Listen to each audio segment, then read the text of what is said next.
اعوذ باللہ من الشیطان الرجیم، بسم اللہ الرحمن الرحیم۔ آج ایک بڑا دن، آج وکلا کے لیے خوشخبری، ان وکلا کے لیے جنہوں نے جد و جہد کی، اپنے جو کیسز تھے ان کو قریب ترین بینچ میں منتقل کرنے کے حوالے سے آج مبارکباد کے مستحق ہیں بکھر کے وکلا، بکھر کی تحصیل تلور کوٹ کے وکلا، دریا خان کے وکلا، منکیرا کے وکلا، اسی طرح میاں والی کے وکلا، پیپلاں کے وکلا اور عیسیٰ خیل کے وکلا، جو ان میاں والی اور بکھر کی جو تحصیلیں ہیں، اور مبارکباد کے مستحق ہیں ہائی کورٹ ملتان بینچ کے، جو ہائی کورٹ ملتان بار کے سربراہان عہدیداران ریاض الحسن گیلانی جو کہ سابق صدر ہیں، رانا آصف سعید موجودہ صدر ہیں، جنرل سیکرٹری ماہ رسیب قادر اور ریاض الحسن گیلانی کی جو پوری ٹیم ہے، اس کے ساتھ سینئر قانون دان ہیں بکھر کے ملک طارق کھوکھر، ان کی ٹیم، وہاں کے وکلا، اور ساتھ ہی میں مبارکباد پیش کروں گا جو مستحق بھی ہیں شاہ نواز کھوکھر ایڈوکیٹ، جو کہ لیا کروڑ لالسن کے سابق صدر بھی ہیں، جنہوں نے ایک مسلسل جدوجہد اور کوشش جاری رکھی اور جنرل باڈی کا اجلاس بلوایا، اور ایک جو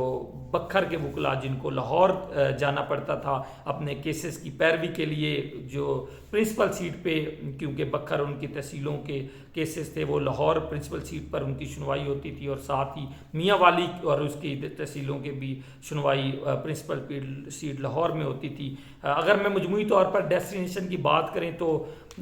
جو منزل تھی وہ لاہور تھی، لیکن جو قریب ترین ایریاز تھے high court Multan high court کے جو بینچ تھے، اگر بکھر کی بات کریں تو بکھر کے قریب ترین ملتان بینچ تھا، میاں والی کے قریب ترین راول پنڈی بینچ تھا۔ بکھر کے وکلا کو تقریباً 7 سے 8 گھنٹوں کا سفر کر کے لاہور جانا پڑتا تھا، جو کہ ان کے لیے بڑا مسئلہ تھا۔ ایک دن پہلے وہ لاہور میں جاتے تھے، اگلے دن کیسز کی سنوائی ہوتی تھی، اور اس طرح 2 دن جو ہیں ان کے ضائع ہوتے تھے۔ اور اسی طرح میاں والی کے بھی جو 6 سے 7 گھنٹے لگتے تھے لاہور جانے کے لیے، لیکن اب بکھر کے وکلا کو 8 گھنٹوں کے بجائے ملتان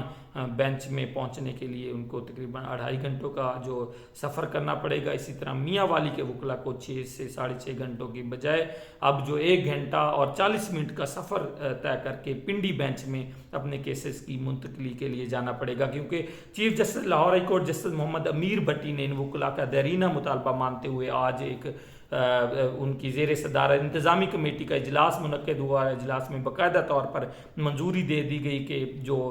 کیسز ہیں یہ قریب ترین بینچوں میں جو ہیں وہ شامل کر دیے جانے چاہیے، اور اس کی سمری بھی وزیر اعلیٰ پنجاب کو بھجوا دی گئی ہے، اور وکلا میں خوشی کی لہر بھی جو ہے وہ دوڑ چکی ہے، کیونکہ وکلا کا دیرینہ مطالبہ بھی تھا، بارہا پریس کانفرنس بھی کی گئی، سیمینار بھی ہوئے، اس میں اجلاس بھی بلائے گئے تھے،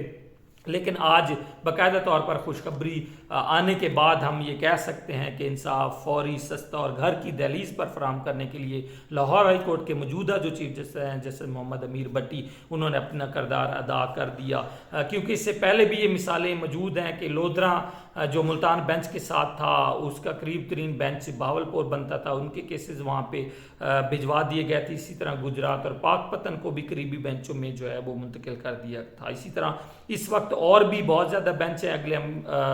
ولاگ میں بتائیں گے کہ کون سے جو بارز ہیں جن کو قریبی بینچ میں منتقل کیا جانا چاہیے، اور وہاں کے وکلا کا مطالبہ بھی ہے، اور اس کے ساتھ ہم ڈی جی خان کو بھی نہیں بھولیں گے، جہاں کے وکلا کا ایک دیرینہ مطالبہ ہے کہ ان کو الگ بینچ جو ہے وہ لاہور ہائی کورٹ کا فراہم کیا جائے، کیونکہ ان کو بھی کافی سفر کر کے ملتان میں آنا پڑتا ہے، وہاں کی تحصیلیں رجحان تک جو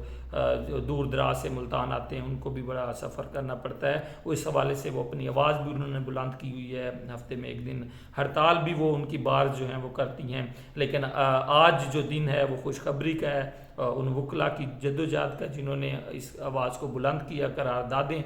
پیش کی، اور آج chief justice Lahore high court خاص طور پر ان کو خراج تحسین وکلا کی جانب سے پیش کیا جا رہا ہے، اور سوشل میڈیا پر جو ہے ان کو یقیناً جو ہے ایک ہم دیکھ رہے ہیں وکلا برادری ان کی اس کاوش کو سراہ بھی رہی ہے کہ انصاف کو فوری گھر کی دہلیز کے قریب پہنچانے کے لیے chief justice Lahore high court justice Muhammad Ameer Bhatti نے اپنا پورا جو کردار ہے وہ ادا کر دیا۔ اگلے ولاگ میں ہم بتائیں گے کہ اب کون سے جو بارز ہیں جن کا بھی مطالبہ ہے کہ ان کے بینچ جو ہے ان کی قریبی بینچ میں ان کے کیسز منتقل کیے جانے تھے۔ تب تک کے لیے اجازت دیجیے گا، اللہ حافظ۔